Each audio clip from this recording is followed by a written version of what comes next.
안녕하십니까. 청소년 지도사 면접 강의 시작하도록 하겠습니다. 교재 앞에 있는 인포메이션 가지고 제가 오리엔테이션을 했는데, 오리엔테이션 강의 모두 한 번씩은 보셨을 것 같습니다. 청소년 지도사 면접 가이드 1급, 2급, 3급 공통에 해당되는 교재, 이 교재를 가지고 여러분들과 함께 면접 강의를 진행하도록 하겠습니다. PPT는 별도로 사용하지 않고 여러분들이 어차피 구술시험이기 때문에 여러분들이 어떤 이야기를 중점적으로 해야 되는지 거기에 대해서 교재를 중심으로 말씀을 좀 드리겠습니다. 교재에 있는 내용을 다 암기하는 것은 불가능한 일이죠, 당연히. 그래서 여러분들이 볼펜하고 형광펜 요 정도만 준비하시면 됩니다. 중요한 포인트에 제가 말씀을 드릴 거니까 거기에 형광펜으로 밑줄 쳐주시고 그것을 계속해서 입으로 되뇌이시는 연습을 하셔야 됩니다. 이거는 지필시험이 아니라 구술시험이기 때문에 여러분들이 꼭 중요한 이야기, 핵심적인 부분이나 또는 정확한 이야기, 의사 발표의 정확성과 논리성이 평정 항목에 들어가 있기 때문에 그 내용을 중점적으로 해서 학습하시면 되겠습니다. 자, 파트 1을 보면 파트 1은 이제 주요 내용이 들어있고, 그 다음에 이제 파트 2가 부록입니다. 부록은 여러분들한테 강의는 하지 않고, 여러분들이 어떤 프로그램을 한번 기획해봐라 라고 하는 그런 질문을 받을 수 있거든요. 그래서 그런 질문에 대한 하나의 소스로 부록에 프로그램을 넣어드렸습니다. 이 부록은 청소년 활동 공모 프로그램 사례인데, 제가 대학에서 강의를 할 때 제자가 공모전에 이제 당선되었던 내용들을 이제 동의를 받고 여기에 실어 드린 겁니다. 그거 참고하시기 바랍니다. 자, 그 챕터 1에 보면 인성, 챕터 2에 보면 청소년 관련 법률과 목적 및 용어의 정의, 그 다음에 챕터 3에 보면은 청소년 관련 법률과 시설 및 위원회가 있습니다. 그 다음에 4장에는 청소년 관련 정책 및 전달 체계가 있고, 5장에는 시사 이슈가 있습니다. 6장에는 상당히 이제 중요한 부분인데 족보라고 하죠. 보통 족보, 면접 기출 족보가 정리되어 있습니다. 이 6장의 내용이 상당히 많은 부분을 차지하고 있다 이렇게 생각하시면 되고요. 7장은 정책 용어의 정리가 쭉 나와 있습니다. 자, 그래서 6장을 여러분들이 집중적으로 좀 공부하시는 것이 하나의 방법이 된다. 이렇게 미리 말씀을 드립니다. 이번 시간에는 1장의 인성을 한번 보겠습니다. 뭐 이런 것도 간단하게 물어볼 수 있는데, 가장 대표적인 게 뭐냐면, 왜 청소년 지도사가 되려고 하십니까? 청소년 지도사의 이 자격시험을 준비한 동기가 있을 거 아니에요. 이러한 것들이 좀 중요한 포인트가 된다라고 보시면 됩니다. 자, 그리고 인성적인 부분이니까 뭐 여러분들이 잘 할 수 있는 어떤 장점이나 특기 이런 것들을 또 면접위원들이 궁금해할 수 있습니다. 근데 이 내용보다 보통 이제 동기를 많이 묻고 포부를 많이 묻고 그렇습니다. 자, 해보겠습니다. 1번은 간단한 자기소개하기입니다. 우리가 보통 이제 안내해 주시는 분들이 어느 정도의 언지를 줍니다. 이제 우리가 면접 대기장에 대기하고 있을 때 되게 이제 소속 기관이 있잖아요. 유니폼을 입고 가도 안 되고, 회사에 이제 주로 이제 그 직원들이 있는 그 유니폼들이 있을 수 있는데, 그걸 입고 가시면 안 되고, 그 다음에 소속이나 직급이나 직위 이런 것들은 이야기하는 것이 금물이다라고 기본적으로 알아두시면 됩니다. 자, 자기소개를 자신의 성장 과정과 연결해서 소개한다. 그 다음에 역량과 경험, 이게 좀 중요한 거죠. 그래서 청소년 지도의 경험이 있다라고 하신 분들, 그 다음 청소년과 연관된 어떤 역량을 갖추고 있다. 이런 것들이 자기소개에 좀 부각될 필요는 있다. 이렇게 말씀을 드릴 수 있고요. 자, 그 다음 청소년 지도사로서의 활동 포부, 앞으로 청소년 지도사가 되면 이렇게 활동을 할 계획입니다. 이렇게 해서 마무리하는 것이 좋겠습니다. 너무 길게 하면 안 돼요. 30초 분량 정도로 여러분들이 간단하게 원고를 정확하게 써서 그걸 외운다 생각하지 마시고요. 외워도 상관없습니다. 왜냐하면 이것은 공무원 시험도 면접 시험이 있는데 그거는 외워서 하는 걸 상당히 싫어한대. 우리 이제 자격증 시험에서는 아무래도 여러분들이 긴장하기 때문에 그것을 조금 머릿속에 외워서 가볍게 30초에서 30초 분량 정도로 외워서 하시면 좋을 것 같아요. 좋은 방법은 첫 번째가 이제 장점. 여러분들의 장점을 이야기하고 이 장점의 역량이라고 하는 것들이 있죠. 이런 것들이 있습니다. 가장 좋은 장점이 뭐겠습니까? 그렇습니다. 전문성이라든지 또는 성실성이라든지 이런 것들이 필요하고 청소년과 대화를 많이 하기 때문에 공감 능력이라든지 이런 장점이 필요하겠습니다. 자, 그 다음에 두 번째가 경험인데요. 이 경험은 이 장점이 있으면 이 장점과 연관된 경험이 있을 거 아닙니까? 그 경험을 간단하게, 경험을 너무 길게 말하면 이 1분까지도 갈 수 있어요. 그래서 경험을 짧게 이야기하실 필요는 있습니다. 되게 그런 경우는 적은데, 그 후속 질문에 그 경험에 대해서 좀 더 구체적으로 이야기해 보실래요? 라고 물어보는 경우도 있긴 있지만, 많은 부분은 아니에요. 그러시구나. 이런 경험을 했구나. 하고 면접위원이 또 다른 질문을 하는 경우가 많이 있습니다. 자, 그 다음에 세 번째가, 동기는 별도로 말씀하지 마시고요. 동기까지 말하면 너무 길어지니까, 청소년 지도사가 되면 어떻게 하겠다라고 하는 포부, 이것으로 마무리하는 것이 좋겠습니다.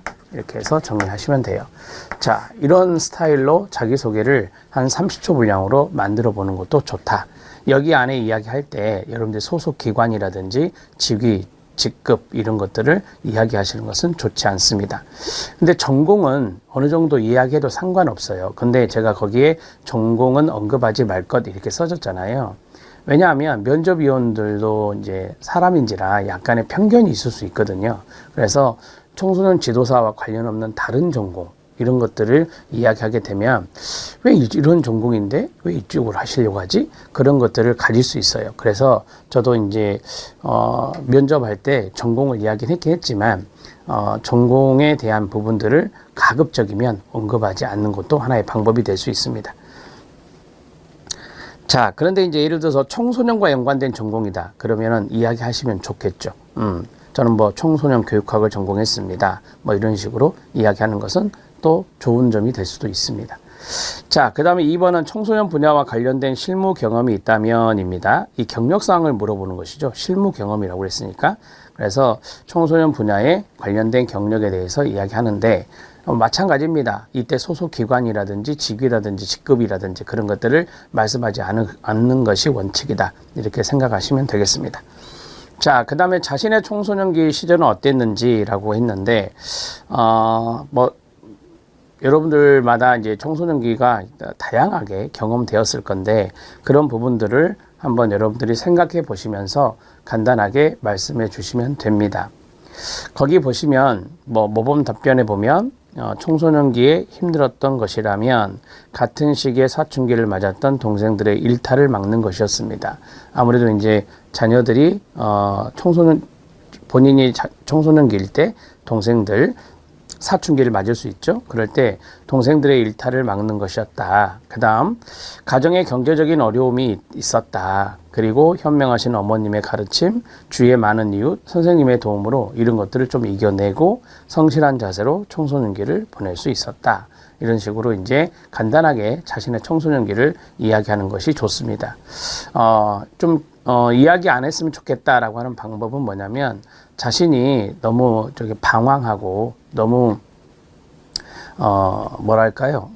일탈행동, 비행을 저질렀던 그런 청소년기 그런 것들이 이렇게 이야기되면은 조금 면접위원이 생각할 때 좀 약간의 다른 생각을 하실 수도 있어요. 그래서 그런 이야기는 좀 저는 비추합니다.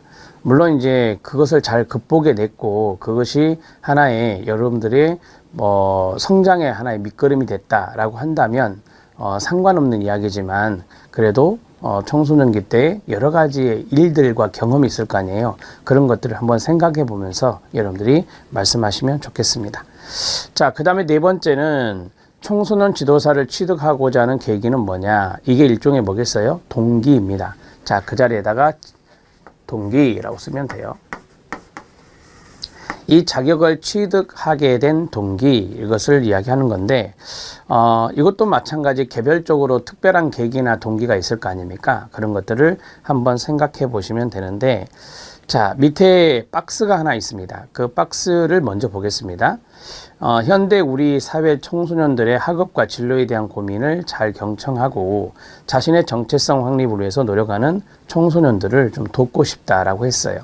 그러니까 입시 위주의 학업적인 부분, 그러한 부분들의 고민도 많고 또 진로에 대한 고민도 있고 이런 것들이 있을 건데, 그리고 이 청소년 지도사분들은 되게 활동 프로그램을 많이 하시는 분들이잖아요.